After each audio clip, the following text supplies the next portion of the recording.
Today we are going to talk about enzyme-linked immunosorbent assay. The abbreviation of enzyme-linked immunosorbent assay is called as ELISA. We use ELISA to identify antigen or antibody. So we can use this technique for quantitative and as well as for qualitative analysis. And if we talk about the quantitative analysis, we mean that to identify the concentration of either antibody or antigen. By antigen, we mean any kind of pathogen article or particle. And if we talk about the qualitative analysis, we mean that to identify which type of antigen or which type of antibody is present. For example, if we want to know about which type of antigen it could be, it can be either bacteria or virus, or if it is a viral, then it can also be used to identify which type of viral strain it is. And if we talk about antibody, then we can identify which type of antibody is releasing in response to that pathogen attack. So we can, perform quantitative as well as qualitative analysis to do ELISA test. So if we talk about different types of ELISA, so there are basically three main types of ELISA that can be direct ELISA, indirect ELISA, or sandwich ELISA. And beside these types of ELISA, there is another type of ELISA which is known as competitive ELISA. But in this video, we will be covering direct ELISA, indirect ELISA, and sandwich ELISA. So first, we will talk about direct ELISA. We use direct ELISA for the identification of antigen. We call it direct ELISA because there is a direct relationship between the enzyme-linked antibody and antigen. But in case of indirect ELISA, there is no direct connection between enzyme-linked antibody and antigen. In fact, there is another primary antibody which is attached from one end with enzyme-linked antibody and from the other end to the primary antibody is attached with the antigen. Hence, the enzyme-linked antibody and antigens are indirectly connected with each other. So antigen could be anything. It can be pathogen particle, it can be peptide, protein, or hormone, or anything can be, antigen. Suppose if a man is diseased by some virus or bacteria or any pathogen, so to check which type of organism it is, or to check which type of bacteria or viral strain can be present inside the body of a patient, we perform ELISA to check all these kind of stuff. Now let's have a look on the different steps which are involved in the process of direct ELISA for the identification of antigen. So first of all, we should isolate blood sample from the patient, and then from the blood sample, we should isolate the serum. This serum should have the antigen molecule in it. We should preserve this antigen into a buffer which is called as PBS buffer, and the PBS buffer stands for phosphatase buffered saline. So there is a reason behind that why we're going to preserve our antigen in the PBS buffer, because the properties of this PBS buffer is somewhat similar to the properties of the human blood. For example, the pH and ionic concentration of PBS buffer is almost similar to that of human blood. Hence, we maintain the serum in PBS buffer solution. So after this, we transfer the antigen into a microtiter plate. So here is a single well from the microtiter plate. And remember that we have added the serum having antigen in it. So the antigen will settle itself down at the bottom of each well. And the next step is blocking, which is, you can say, surface blocking. So the question is why there is need to block the surface with surface blocking agents? Because The antigen will not cover each and every portion of the bottom, so we add surface blocking agents, otherwise it may lead to the false results. So for blocking, we use BSA protein. If I write, we use BSA protein. BSA protein stands for bovine serum albumin. This BSA is non-reactive and it will not react with any antigen or any antibody. So after this, we add enzyme-linked antibody and it will bind to the antigen. And here we should know which type of enzyme is linked with the antibody. The enzyme could be horseradish peroxidase or alkaline phosphatase. And then we will add the specific substrate in it. We also perform the washing step just to wash out the free floating antibodies. And remember, we should also perform the washing step after adding BSA.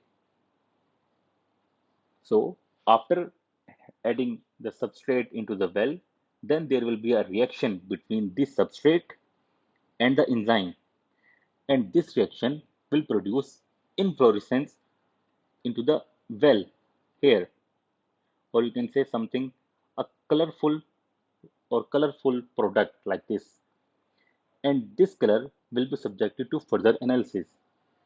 So if there is a colorful like product at the end of this step, then we can say that the patient is positive for that particular disease. So this is how the basics of direct ELISA is completed. So now we will talk about indirect ELISA. But if I repeat what ELISA is a technique that we can use to analyze antigen or antibody both quantitatively or qualitatively.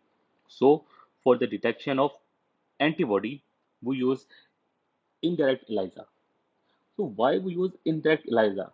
We use indirect ELISA just to make sure that if a patient is having the symptoms of malaria, for example, and we want to make sure that if he is having malaria in actual or not.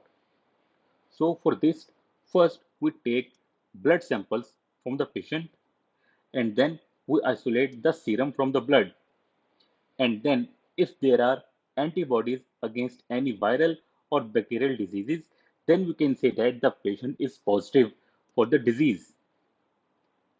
I mean, the patient is actually suffering from the disease.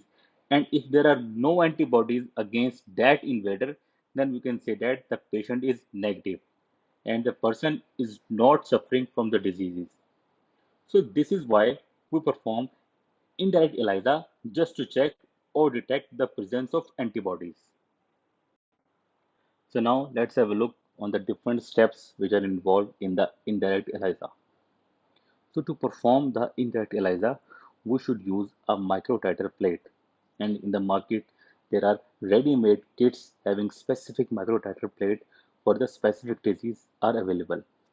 So, for example, if you want to check for malaria, then the kit for the detection for malaria will be used having the antigen of malaria is already present at the bottom of the well. The surface of the well is already blocked with the BSA protein. BSA protein, as I talked earlier, that it is a bovine serum albumin, and this BSA protein is a non-reactive. It will not react with any antigen or any antibody. And then we should perform washing step to get rid of any floating or suspended material. Then after washing step, we should add the sample into the well. The sample will be from the blood of the patient having antibodies present in it. And remember that the sample must be placed in the PBS buffer.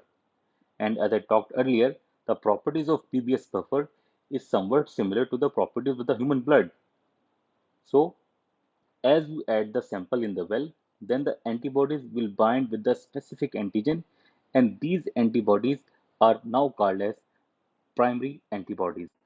So here again we perform the washing step just to wash away any floating primary antibodies. And then, according to the primary substrate, we should add the secondary antibodies. These antibodies are enzyme linked. These enzymes could be horseradish peroxidase or alkaline phosphatase. And then we add enzyme specific substrate into the well.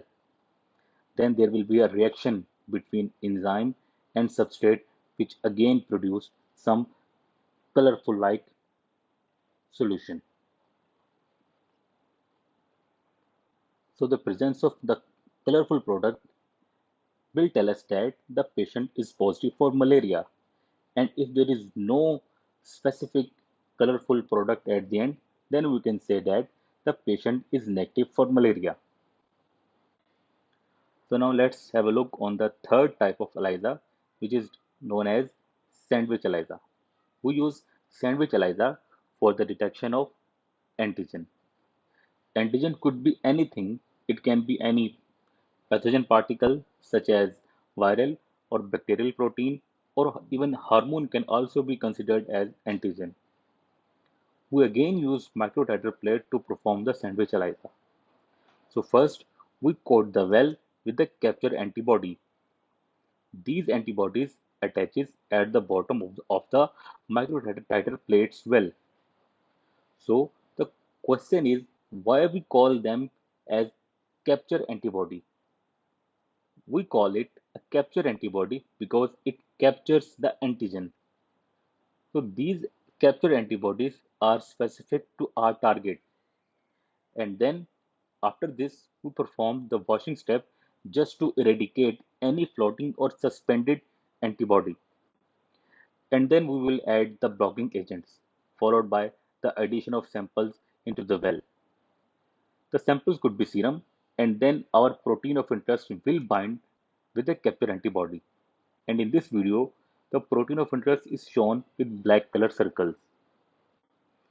And then we perform the washing step so that those antigen which did not bind with any kind of antibody can be washed away. The next step will be the addition of secondary antibodies. These secondary antibodies are also called as detection antibodies because they will bind with the antigen. These secondary antibodies are also attached with enzymes as we discussed earlier. So now we are having two types of antibodies. The first one is known as the capture antibody, as you can see here. The first one is known as the capture antibody, and the second one is known as detection antibody or the secondary antibodies. Both these antibodies bind the antigen at different epitope. This is epitope, as you can see over here. This is these portion are epitope. Epitope is you can say is the position where antibodies bind with the antigen. And then we add enzyme specific substrate into the well. The addition of substrate will start a reaction, and in consequence of this, a colorful product will be formed here in each and every well, which indicates that the patient is positive for the disease. And if there is no attachment of detection antibody, then there will be no reaction after the addition of substrate. And if there is no reaction, then there will be no colorful product will be formed, and we can say that the patient is negative. He is not suffering from the disease. So the sandwich ELISA is 2 to 5 times more sensitive as compared to the direct ELISA. So if there is any minute amount of antigen, then sandwich ELISA can be used to detect it more easily as compared to the direct ELISA. So this is an overview of the direct ELISA, indirect ELISA, and sandwich ELISA.